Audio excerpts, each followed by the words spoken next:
The Wheat School on RealAgriculture.com is brought to you by Alberta Grains, C&M Seeds, and Syngenta Canada.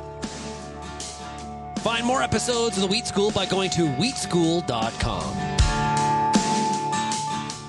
Hi, I'm Bernard Tobin. Welcome to the Wheat School. Today I'm at the C&M Seeds Industry Day, catching up now with Joanna Follings, OMAFRA's wheat specialist, and Emma Dieleman from Syngenta Canada. How are you guys doing? Great. Very good. Awesome. Hey, I want to talk about planting date. You guys just did a great presentation on planting early versus planting late. What happens? I'll start with you, Joanna. You know, how important is planting wheat on time or that planting date? Planting date and planting time is the most cost-effective way we can increase winter wheat yields in Ontario. We talked about that today. Timely planting is so critical to optimizing your yields, and it costs you nothing. Getting that wheat planted on time, a week earlier, you're able to optimize and maximize your yield potential. Yeah, and you know, it really does, you know, show the difference in yield from planting early to planting late. And Emma, you've done some research on that. Talk about that. You've just, as I say, your first year here with Syngenta. You just graduated, finished your thesis. This is what a big part of your focus was, and you did a lot of research, you know, on intensive management versus standard management and different timings. Tell us about what you found. Yeah, so I just finished my master's work with the University of Guelph, and as part of that, we did this planting date study.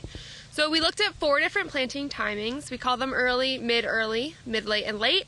And then we wanted to see whether we need to manage wheat differently depending on when we plant it. What we found was that we're maximizing our yields at our early planting dates. We saw that at all of our site years, that you're going to get your highest yields at your early planting dates.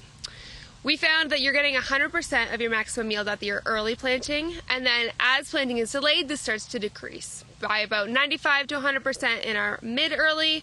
We're seeing about 75 to 80% of maximum yield at our mid-late, and then our later planting dates, we're seeing between 65 and 80% of the maximum yield. Wow, so that's a huge drop. Well, how early is early? I mean, in your dates. So the dates are, in our Exeter site, we were targeting our mid-early planting date for the recommended planting date window of the last week in September. And then at our Ridgetown site, our optimum planting date window was the second week in October. And then our early planting date was about a week before that, and the mid, late, and late planting dates were a few weeks later than that, pushing about the end of November.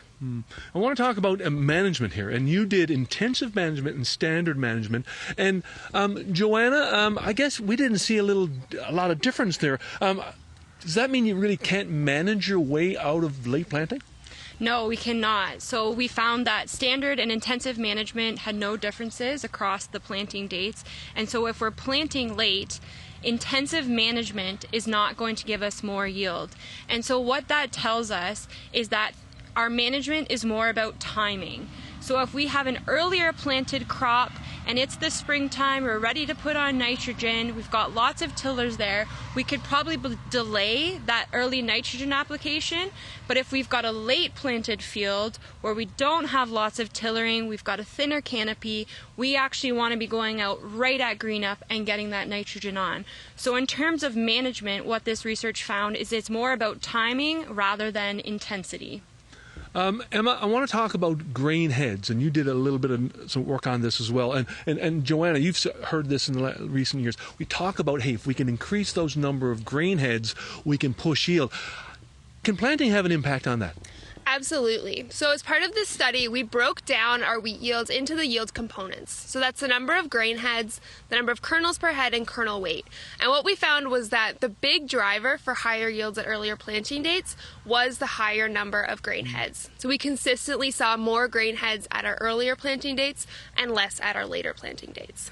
Right. And another thing you talked about in the presentation today, biomass. It's so important for so many things, and we get more biomass when we plant early. Absolutely. So earlier planting dates, we had higher biomass, but why this is so important is because we actually are able to maximize our solar radiation capture. So when we had higher biomass in those crops, we were seeing earlier canopy closure, and we were seeing earlier maximum solar radiation capture capture in the growing season versus the later planting dates. So on those earlier planting dates, we were seeing that 90-95% canopy closure at the flag leaf versus the later planting dates, it was almost at physiological maturity. It was way too late for that. So one of the tools that we can utilize in fields as growers is a little app called Canopio. It's something we can download on our phones through the App Store. You can also use it on your desktop computer. And what you want to do is go out to your field, take a photo of your crop canopy about a meter above the crop canopy. If you run that through Canopio, you'll get a % canopy closure. And what Emma's research has found is that is highly correlated to the total % solar radiation that you are capturing. So if you've got a 90% canopy closure at flag leaf, at that point we are estimating you are capturing about 90% of the total available solar radiation, compared to the later planting dates where we tend to have a much lower solar radiation capture. So I would encourage growers to go out this fall when they're seeding their fields. If you've got different planting dates, take that photo of those fields and follow them through the growing season, and that'll help you determine whether or not your different seeding dates are resulting in different solar radiation capture. So let's wrap this up with some tips about how we can plant earlier. And Emma, you've done a lot of work on desiccation, getting those soybeans off early. Again, back to your research, what did you learn? So we did this soybean desiccation trial to try to give producers more tools to get that wheat in earlier and get those soybeans off. So we looked at 3 different desiccants and 3 different desiccant timings. And what we found was that our most effective treatment was application at our 6.5 with diquat. And this gave us a 5 to 11 day advance in harvest maturity in those soybeans, which in the fall season can be really huge.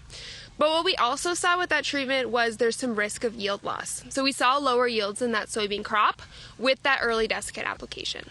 So what we know now is that desiccants can be an effective tool, but we still have some more work to do to find a balance between that early application and advancing harvest maturity and that risk of yield loss. So it's a tool that we're working with, but we need some more research to really fine-tune it for producers.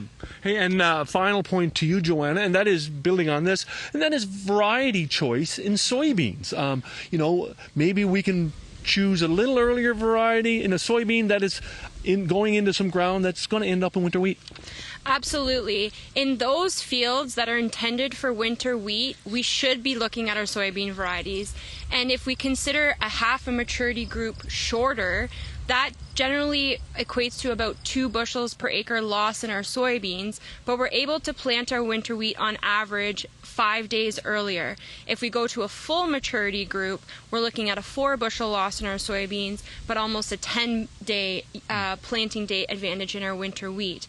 And the further south you go, those yield losses in our soybeans are actually smaller, and they're quite close to each other. So selecting varieties that enables you to get your wheat planted early is key to success in getting that wheat planted in a timely manner. Yeah.